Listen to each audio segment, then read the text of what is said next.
den dagen, eller? Meg og hun her, vi har lovt hverandre evig troskap med sex med den jeg liker best.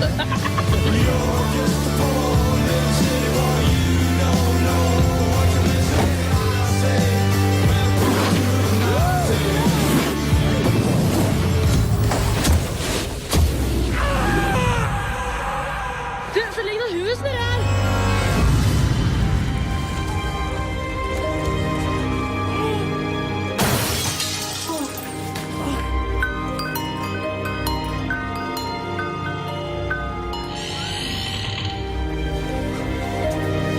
Hva alt er for noe? Vi vet dere vil finne gutten deres. Er det noen som har forsvunnet?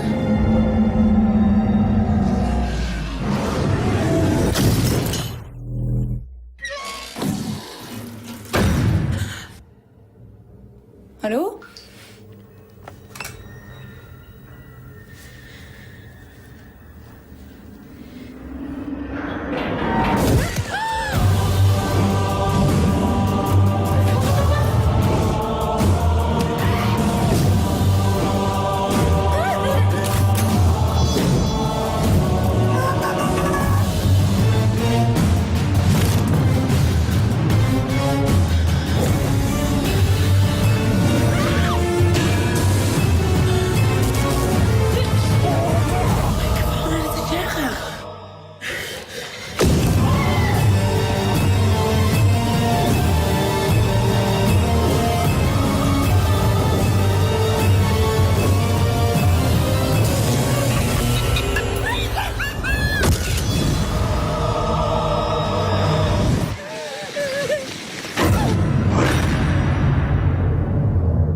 Et oui, c'est ainsi que va donc débuter mon top 10.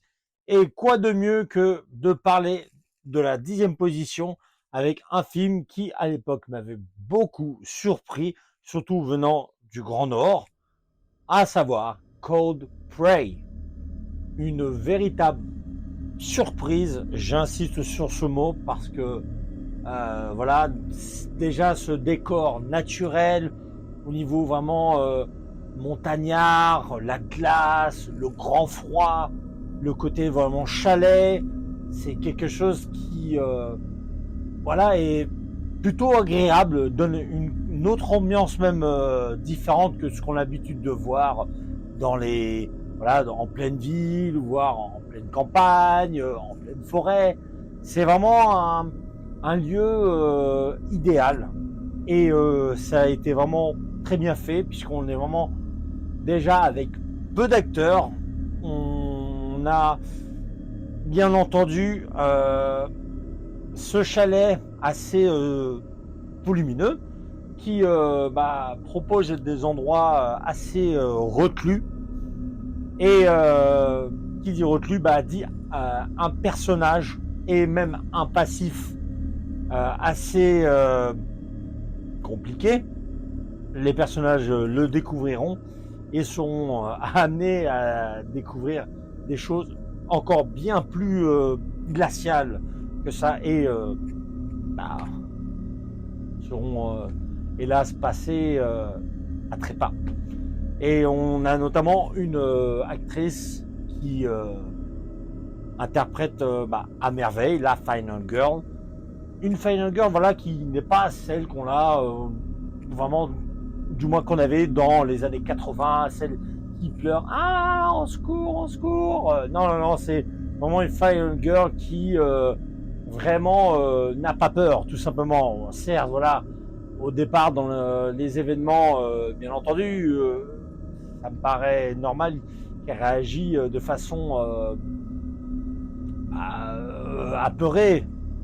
Mais au final, elle prend vraiment un grand courage et affronte l'ennemi.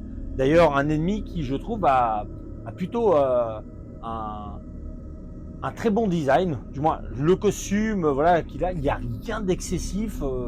Mais vraiment, je trouve ce qui avait été fait sur ce film, aussi bien sur le look du tueur, sur les personnages, sur ce qu'ils en font. Alors, certes, on retrouve les archétypes du slasher, mais on ne tombe pas vraiment dans quelque chose de bêta, quoi. C'est vraiment bien amené. Franchement, nos amis norvégiens ont fait vraiment un très très bon slasher qui a vraiment une excellente ambiance. Moi, j'aime beaucoup.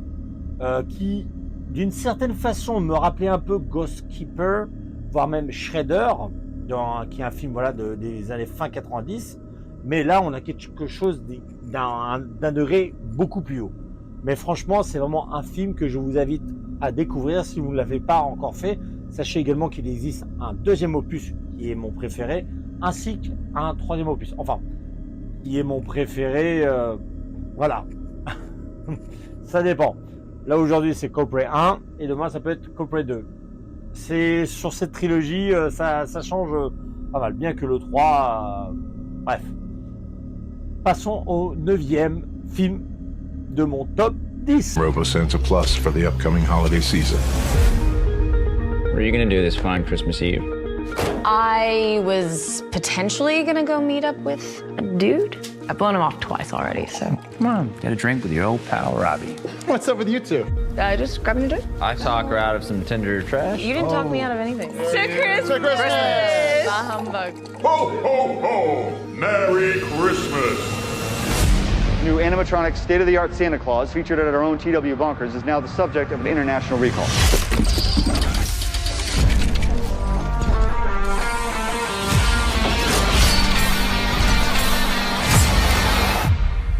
Santa?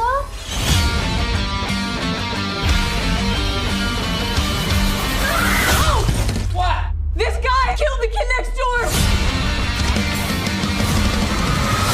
Oh,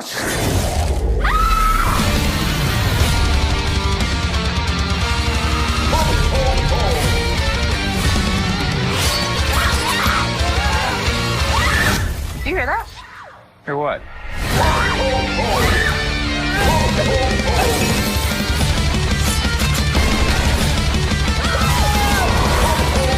You need to give me a gun!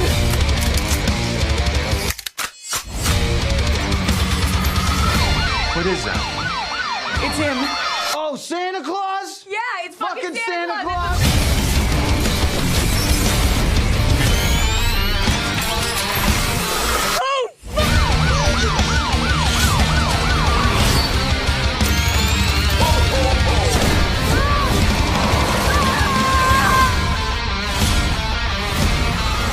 À la 9e position, un film que j'ai découvert il y a plusieurs mois de cela.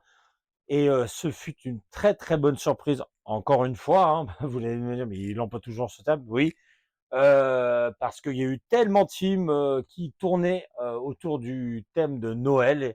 Et là, celui-ci, Christmas, Bloody Christmas, fut vraiment une bonne surprise parce que s'inscrivant vraiment dans l'ère actuelle avec tout le high-tech, les intelligences artificielles, ce qu'on en fait, les dérapages que ça peut être amené, vraiment un film qui même était amené à réfléchir, tout du moins, c'était ma réflexion que j'en avais eue lorsque j'en avais fait une critique, et vous pouvez d'ailleurs retrouver la vidéo en question sur ma chaîne.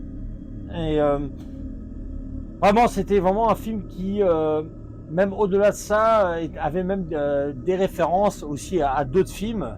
On avait même, personnellement, je trouvais qu'il y avait vraiment des clins d'œil par rapport à ce que faisait Kevin Smith, notamment dans le premier Clerks, avec voilà ces deux personnages qui vraiment au début du film se retrouvaient dans un endroit où il y avait une discussion, des échanges un peu sur la culture, le côté social, etc.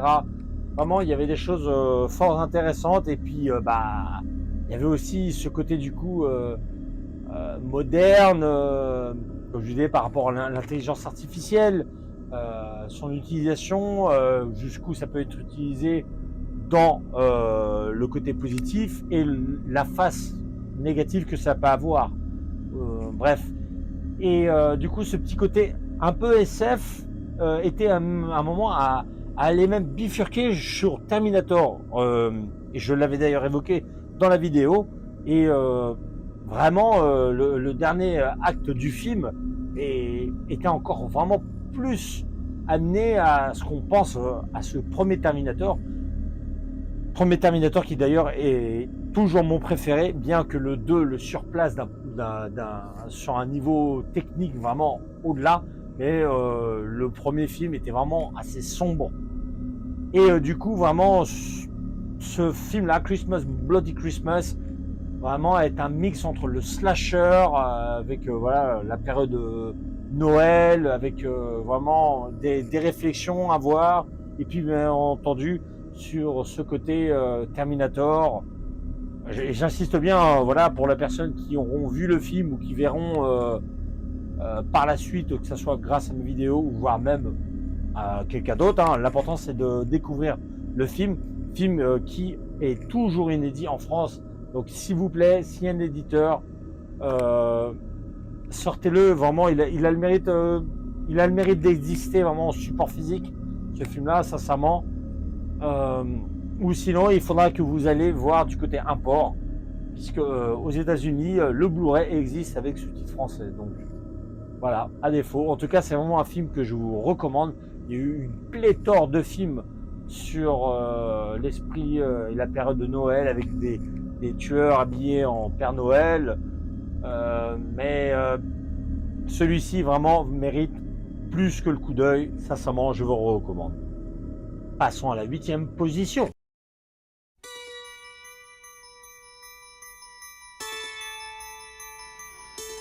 Everyone has a birthday they'll always remember. Can we open my presents now, Mommy? A good guy! I knew it! I'm Chucky. He's something, isn't he? This is Andy's. Time for bed, Andy. Good night, baby. Good night, Aunt Maggie.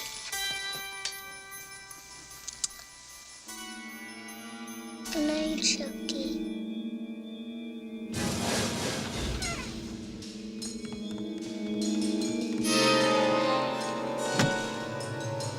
Everyone knows most accidents happen at home.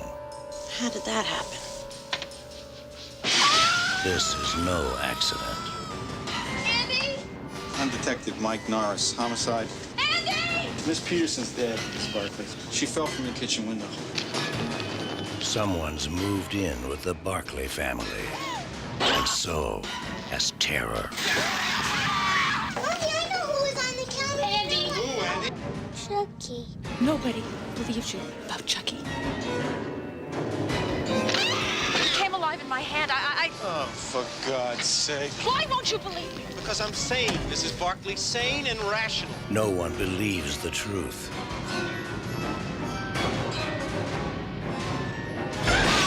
Or lives to tell it. There's nothing nice about murder. And there's nothing innocent about child's play.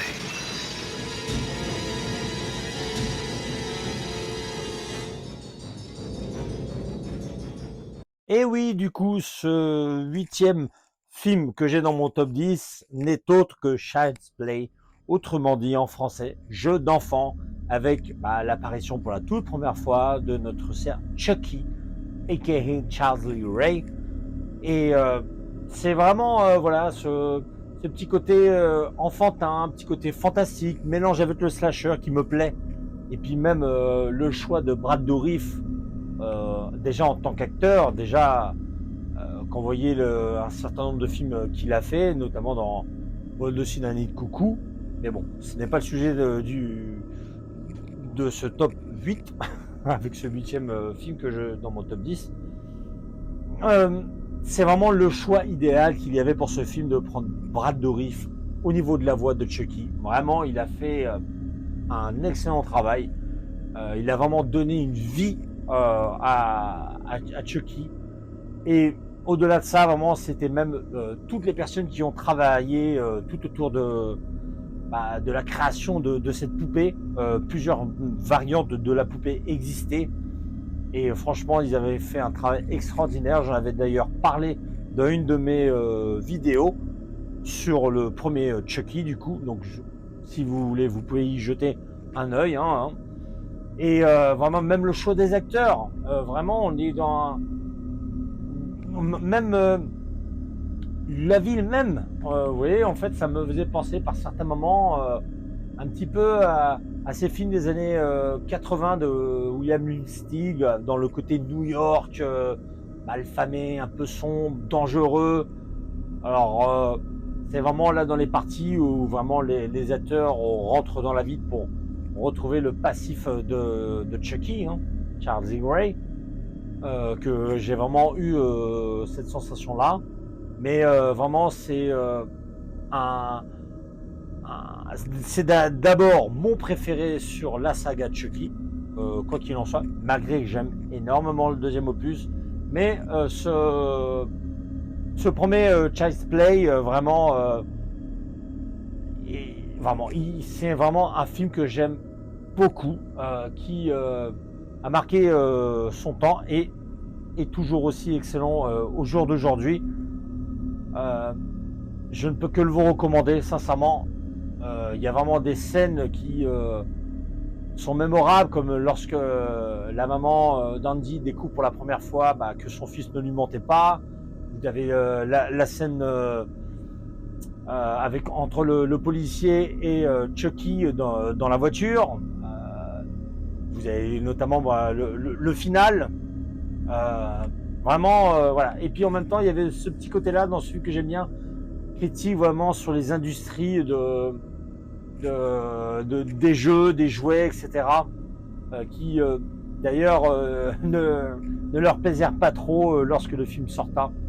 À l'époque, il y avait même des personnes qui avaient manifesté, etc., que c'était honteux de montrer ces genres de films parce que, enfin, blablabla. Voilà, vous savez très bien comment ça fonctionne. Mais en tout cas, voilà, ce premier Child's Play, vraiment, a le mérite d'être dans mon top 10 parce que j'aime le personnage, ce qu'ils en ont fait, en tout cas sur la première trilogie. Après, sur le reste, c'est une chose, mais sur ce film-là, vraiment, on est vraiment dans quelque chose d'un peu sombre, avec quelques petites fulgurances d'humour noir, hein, de la part de Chucky. Mais voilà, c'est vraiment un film que je vous recommande. Place à la 7e position. Je suis certaine qu'il est vivant.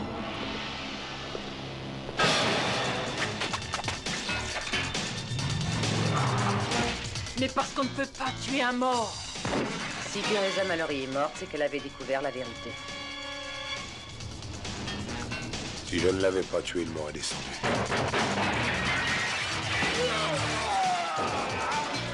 Nous avons affaire à un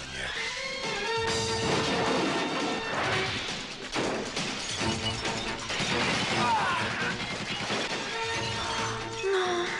Je ne pouvais pas me défendre. Je suis avec toi, Gordon. Où allez-vous arrêter? Attention! Vous l'avez vu? Je la crois maintenant. Il va aller à Sing Sing pour se venger.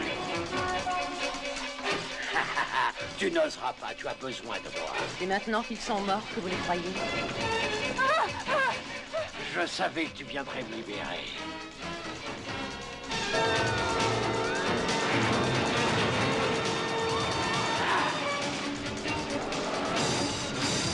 On les a eu, Corbel. Vous n'avez pas le choix, vous devez tout avouer. Sinon, il vous tuera. Je peux pas avouer.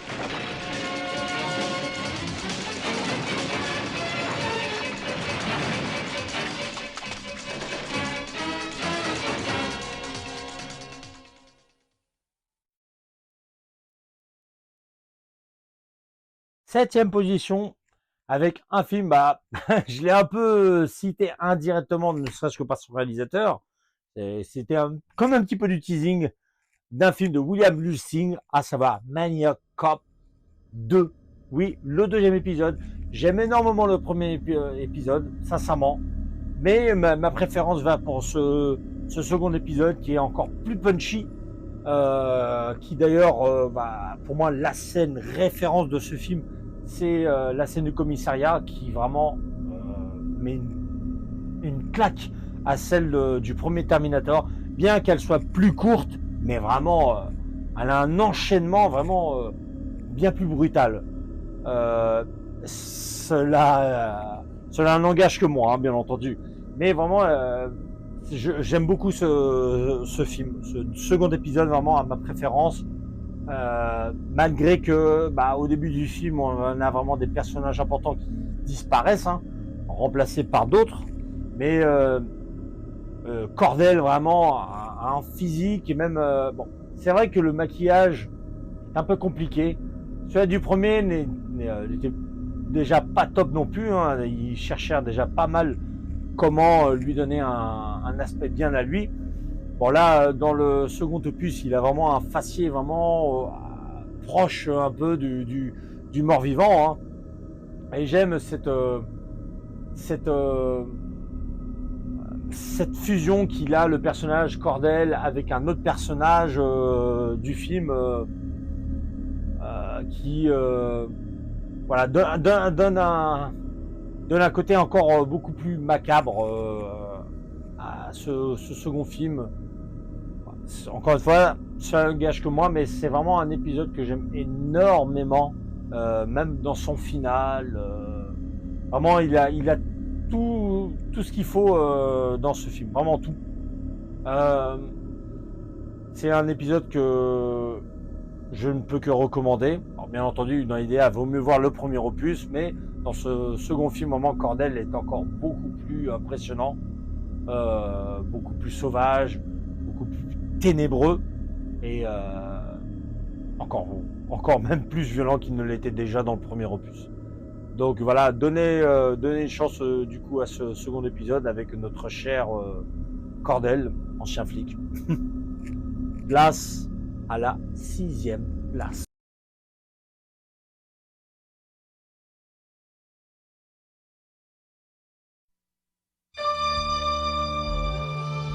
The kids of Elm Street don't know it yet, but something is coming to get them. There's something out there, isn't there?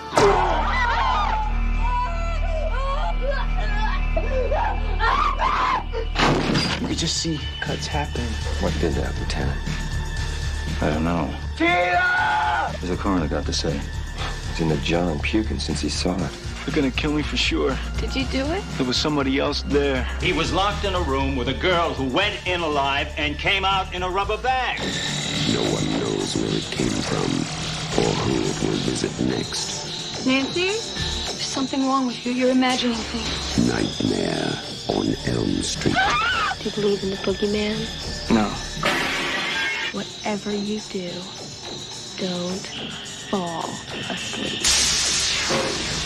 No! She's the only one who can stop it. If she fails, I'm your boyfriend now, Nancy. no one will survive.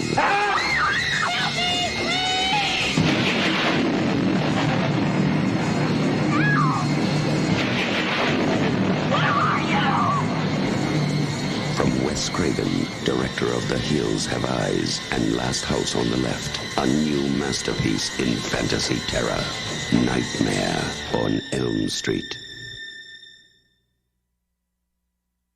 6e place, qui du coup, comme vous l'avez vu, occupe cette place parce que il ne pouvait être autrement. Freddy était obligé d'avoir sa place dans ce top 10. Le premier, Nightmare on Elm Street, Les Griffes de la Nuit, tel était son titre en France. Voilà, qui apporte ce côté vraiment fantastique qui du coup donne un coup vraiment plus que rafraîchissant dans les slashers. On avait déjà eu d'autres slashers qui ont essayé d'apporter leur petit grain de sel, hein, dont je serai amené à citer très rapidement. Et vraiment ce tout premier Nightmare on Elm Street pose un personnage vraiment iconique qui est rentré vraiment dans la culture. Freddy Krueger, interprété brillamment par Robert Englund, dû à une très bonne idée scénaristique de Wes Craven. Et vraiment, il y a des choses déjà sur l'univers des rêves, un tueur vraiment qui opère dans les rêves. Enfin voilà, fallait le trouver, du moins à l'époque, quoi. Et puis les maquillages de Freddy Krueger sont vraiment très très bons. Les meurtres le sont tout autant, bien que certains des fois ont un peu, c'est pas qu'ils ont mal vieilli, mais il y en a qui sont un peu moins flamboyants d'autres. Alors puis en plus ce film-là, c'était quand même la révélation d'une grande star, Johnny Depp, qui a hélas pour lui une scène bien rouge, mais vraiment en litres. Et puis ce film-là, c'était aussi le némésis de Freddy Krueger, Nancy, tout simplement. Et des scènes vraiment qui restent toujours aussi fortes au jour d'aujourd'hui, avec ce final, voilà, qui parfois, même encore aujourd'hui, pose question aux gens.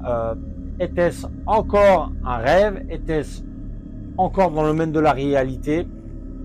Alors, vous savez que dans le 2, on n'est pas reparti vraiment sur le final du premier opus, mais en tout cas, ce premier épisode a ma préférence sur toute la saga, encore une fois, pour tout un tas de raisons que j'ai déjà évoquées. Et franchement, c'est un film qui n'a pas vieilli à quelques détails près, et c'est pour ça qu'il fait du coup partie de mon top 6. Il est donc à la 6e place. Place à la 5e position.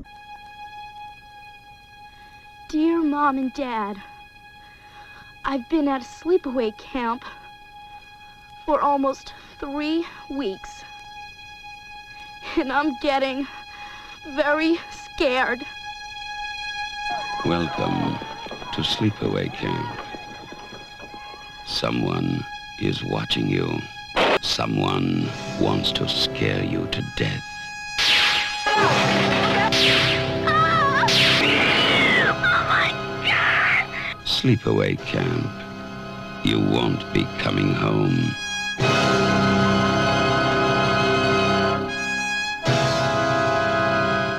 À la 5e position, du coup, comme j'ai évoqué déjà sur la 6e place avec Nightmare on Elm Street, il y avait des slashers qui ont essayé de sortir un peu du lot, et du coup ce slasher-là, Sleepaway Camp, franchement, ce qu'il a fait pour l'époque, vous m'excuserez l'expression, était assez couillu, puisque déjà c'est des choses qu'on retrouve beaucoup maintenant. Il était un peu vraiment, il était même carrément un film précurseur, parce que c'est des choses, des thèmes et des réalités des fois qu'on est amené à voir au jour d'aujourd'hui. Je ne veux pas non plus trop les évoquer avec vous, mais vraiment, alors ça serait aussi même dommage de résumer vraiment le succès de ce film, ou du moins sa popularité, à cause de son final. Bien que vraiment son final soit vraiment quelque chose de très important et marquant, mais encore une fois, ça sera vraiment trop réducteur, parce que il y a vraiment tout un tas de choses dans le film qui sont bons. Alors, on va pas non plus dire que tous les meurtres sont spécialement juteux, mais ils s'en sortent plutôt bien. Il y a vraiment des choses très intéressantes, vraiment au-delà de ce final. Vous avez même différents thèmes qui sont évoqués dans le film, avec par exemple le cuisinier, le cuisinier qui est tout sauf une bonne personne. De toute façon, bref, vous avez pas mal de personnages qui sont tout sauf bons, que ce soit à commencer par les parents du début du film, dont on apprendra pas mal de choses, ou encore d'autres choses tout au long de ce film. C'est vraiment un film vraiment que j'aime beaucoup, qui a marqué son époque et qui aujourd'hui est toujours aussi excellent. Ce premier Sleepaway Camp. Les autres suites, eux, iront un peu plus vers le côté humoristique, bien que toujours horreur, avec quand même des meurtres quand même beaucoup plus graphiques que sur ce premier puce. Et bon, bref, en tout cas, c'est vraiment un film que je ne peux que vous recommander, ce Sleepaway Camp, et vous n'en serez pas déçus. Si vous voulez par contre le trouver en support physique, Voilà, il faudra plutôt se tourner vers quelqu'un qui est vraiment ultra. Eric, pour ne pas le nommer. Bon, je pense que la plupart des personnes qui sont dans le support physique doivent déjà le connaître. Et qui lui, du coup, l'a fait dans une très très belle édition Blu-ray. Ou alors, la VHS. Mais bon courage pour trouver la VHS parce qu'au jour d'aujourd'hui, elle est quasiment introuvable. Bref, place à la 4e position. This summer, if you're planning to go camping, don't. If you're looking forward to midnight swims, don't. Sneak on back to the campsite. Get some matches. Build us a hot fire. Don't be long. And if you're thinking about being with someone but no one can see you, don't. Because this summer, A Legend of Terror isn't just a campfire story anymore. They say he smashed his way through the bunk room door, just a mass of flames. Burned alive, cried out, I will return! I will have my revenge! He lives on whatever he can catch. Right now, he's out there, watching, waiting. Who's there? What happened one summer 5 years ago is about to happen again, and again, and again.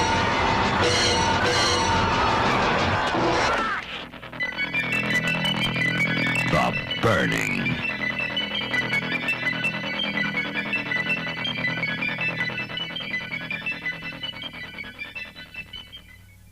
Eh oui, la 4e position est bel et bien occupée par The Burning, ou Carnage, qui est connu sous ce titre en France. Hein.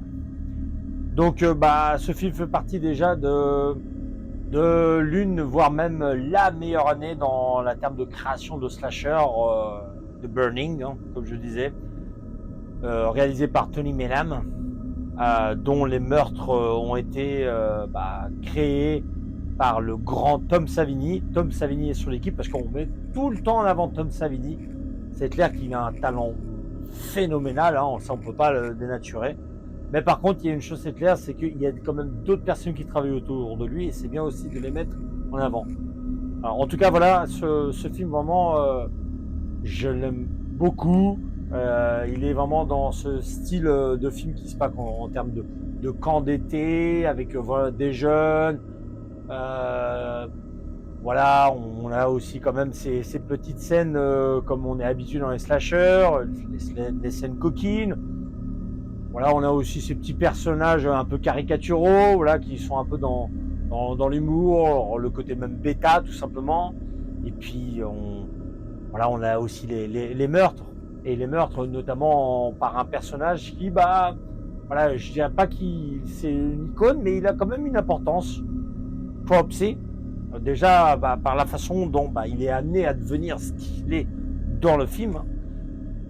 Et puis la scène mémorable, tout le monde le dit, moi je ne peux que l'appuyer, c'est la scène du radeau qui au jour d'aujourd'hui est d'une vraiment brutalité, elle est vraiment forte, puissante. On n'a pas le temps de souffler sur cette scène. Elle est vraiment impressionnante, cette scène. En tout cas, moi je sais que la première fois que je l'avais découvert, je fus assez estomaqué, vraiment. Les meurtres étaient vraiment géniaux, quoi. On a même une autre scène qui se passe en pleine forêt avec une cisaille, avec un personnage qui était au départ en train de batifoler avec un personnage féminin qui se retrouve en pleine gorge. Vraiment, il y a vraiment des meurtres. Tous les meurtres sont vraiment exceptionnels. J'insiste dessus. Et ce film vraiment s'inscrit vraiment dans la case des meilleurs slashers des années 80 et en particulier ceux de l'année 1981, dont d'ailleurs ce n'est pas le seul et unique film. Place à la 3e position.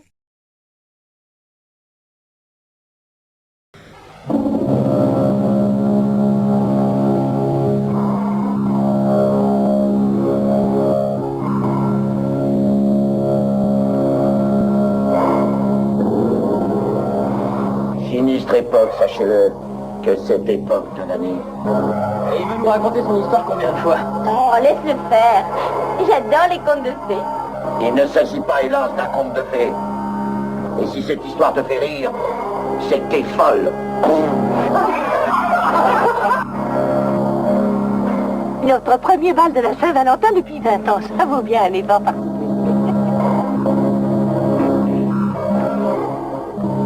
Entre en service, t'as intérêt à t'entraîner sérieusement si tu veux te mesurer à Gretchen. T'inquiète, je réserve une Saint-Valentin dont elle se souviendra.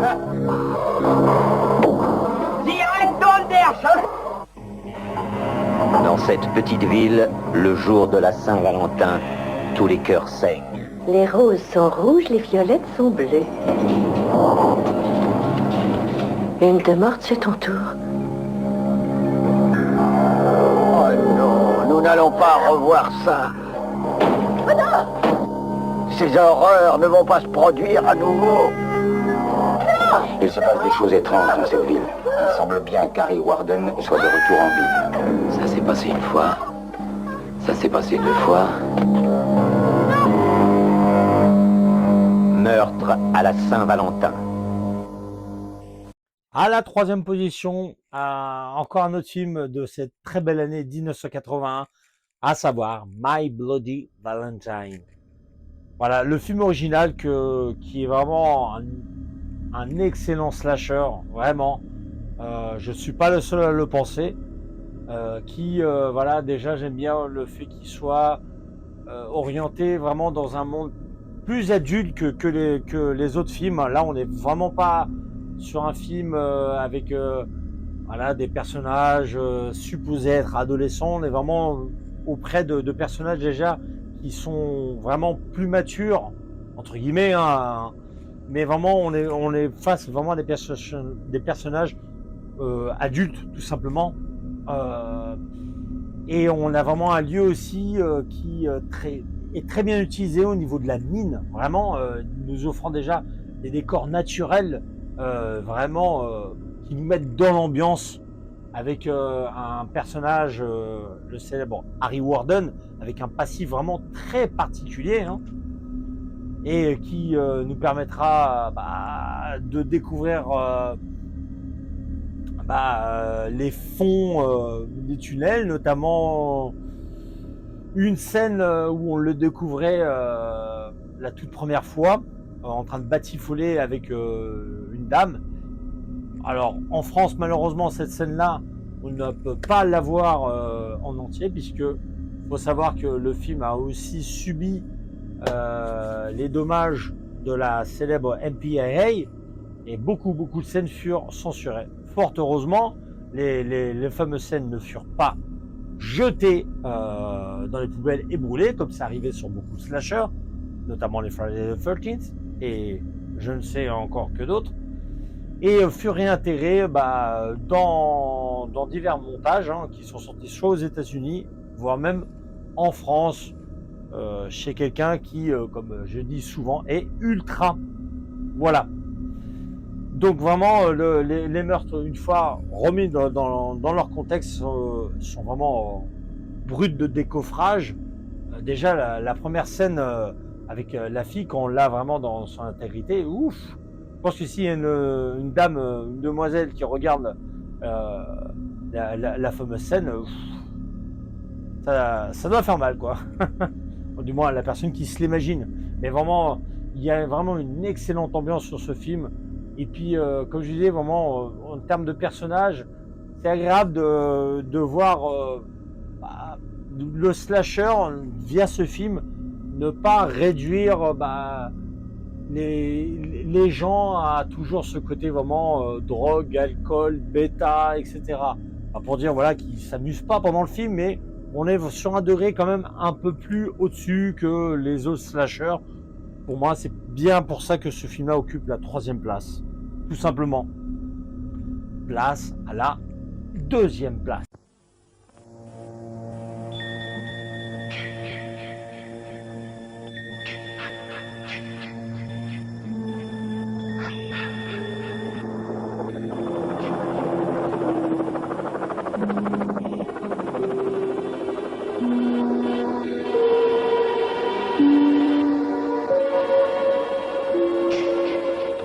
déjà, il a frappé. La terreur grandit. La folie et l'horreur. Il vous a déjà fait frémir, mais aujourd'hui, il vous fera hurler de terreur.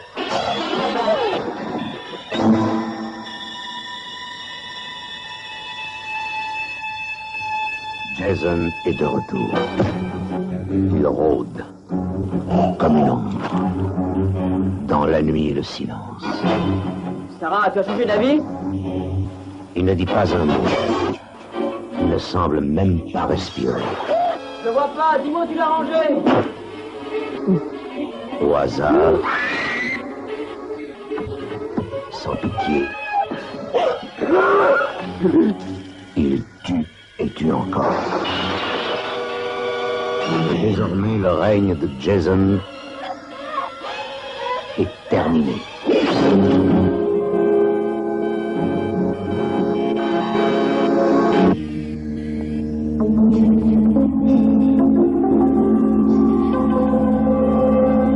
À la deuxième position vient un autre slasher qui a une grande importance dans la saga de notre cher Jason.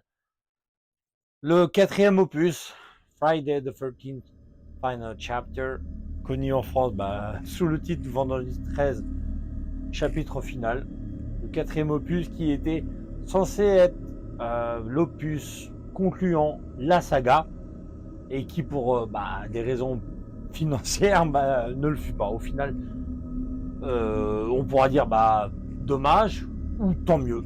Ça dépend. Moi en tout cas, bien que tout le monde ne sera pas d'accord, il en faut un peu de tout pour tout le monde, c'est mon épisode préféré, déjà parce que Tom Savini qui était du coup de retour pour ce quatrième opus après avoir fait le premier film, revient donc du coup sur ce quatrième épisode avec tous ses collaborateurs et nous fait des merveilles en termes de meurtre, entre celui à la morgue avec la scie chirurgicale, le meurtre avec la personne qui attend faisant de l'autostop avec sa banane. On a des tonnes et des tonnes de meurtres vraiment qui sont excellents, ou même le meurtre avec la personne qui prend un coup de fléchette d'une arbalète, ou je ne m'en rappelle plus exactement, au niveau des parties intimes.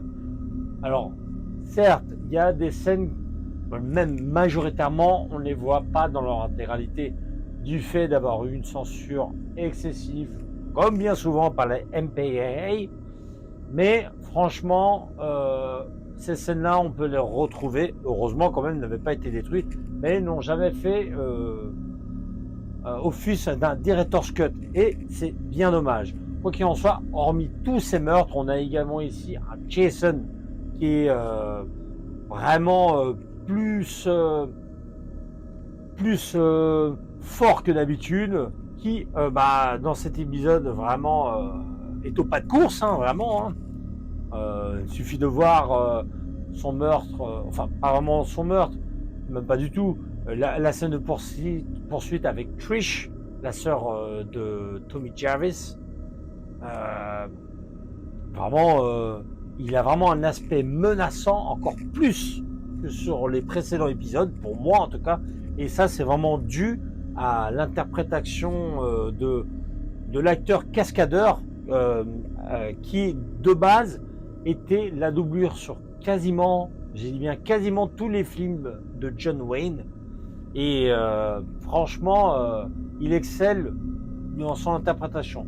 Je sais, ça peut paraître bizarre de dire ça parce que voilà, la personne est derrière un masque, mais vraiment la façon dont il l'interprète, même des fois même dans la façon de regarder, par exemple je vais prendre la scène où il fait face à Tommy Jarvis, qui est du coup comme vous le savez son némésis, la scène où il le découvre en train de descendre les escaliers à toute allure pour sauver sa sœur des mains de Jason, la façon dont il le regarde, il a l'impression de se voir dans le miroir, mais en même temps c'est normal de ce que Tommy Jarvis a fait au niveau de sa chevelure. Non, mais vraiment, il a vraiment un aspect hyper menaçant, et même, je dirais même que le masque, il fait aussi également. Vraiment, il y a tout un tas de choses qui font que j'aime cet épisode, sans oublier également la très très bonne partition de Harry Manfredini, qui, comme je l'ai déjà dit, a vraiment fait, à quelques exceptions près, toutes les compositions du film, mais surtout la quasi-totalité sur tous les films, la quasi-totalité sur le 7e opus. C'est vraiment un patchwork qu'ils ont réutilisé de ses meilleurs compos, il n'était pas vraiment disponible, et sur le 8e opus, bref. En tout cas, vraiment, c'est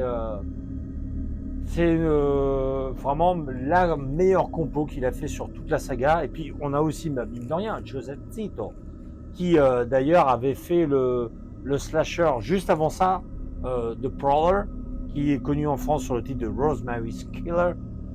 Et justement, il était vraiment l'homme idéal pour reprendre les rênes de ce supposé dernier chapitre de la saga. Et c'est vraiment un épisode que j'aime profondément, qui, comme je l'ai déjà dit, a ses détracteurs, mais en tout cas, ce film-là fait vraiment partie des meilleurs slashers, et surtout mon deuxième slasher, vraiment dans mon top 10. Voilà, place au premier slasher de mon top 10. A small American town, 15 years ago.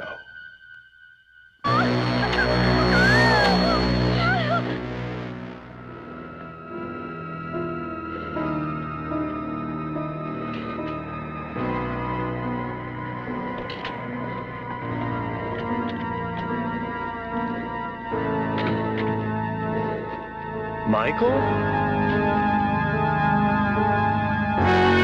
Halloween. I spent 8 years trying to reach him, and then another 7 trying to keep him locked up, because I realized that what was living behind that boy's eyes was purely and simply evil.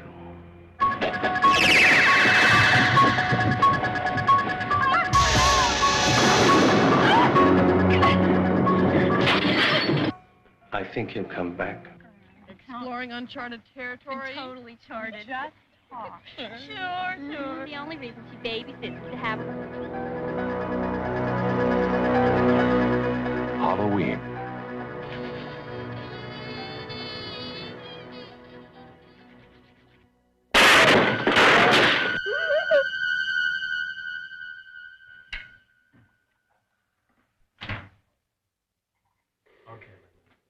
Come on now.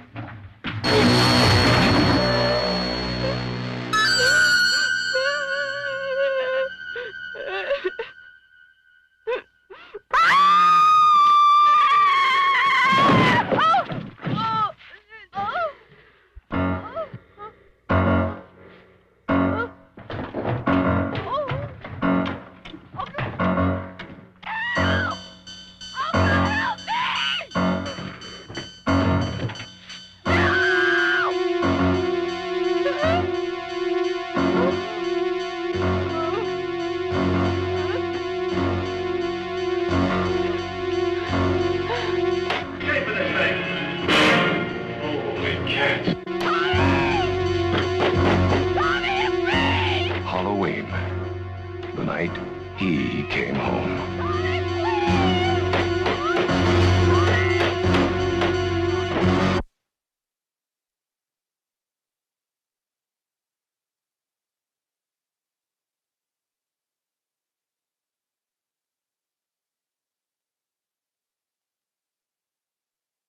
Et oui, cette première place ne pouvait être que Halloween, le premier du nom de John Carpenter de 1978, qui est mon tout premier slasher.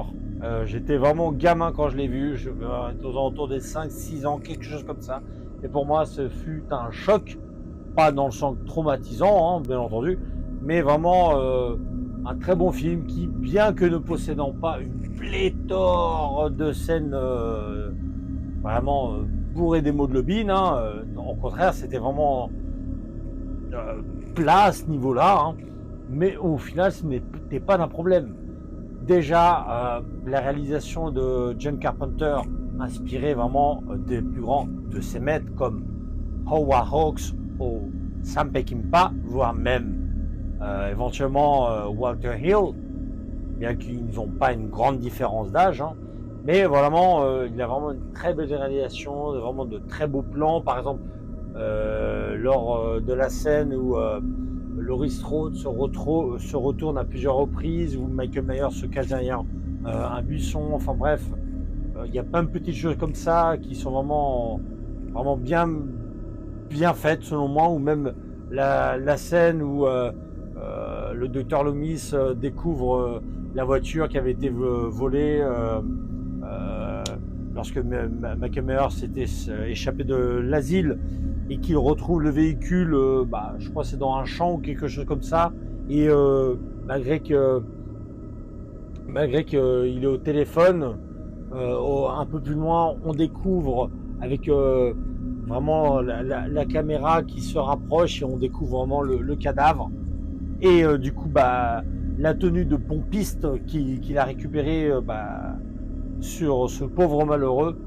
On a aussi quand même, du coup, dans le rôle de celui qui le recherche, le docteur Sam Loomis, interprété brillamment par Donald Pleasence, le regretté Donald Pleasence, qui interprétait ce rôle dans beaucoup d'épisodes, qui était un petit peu,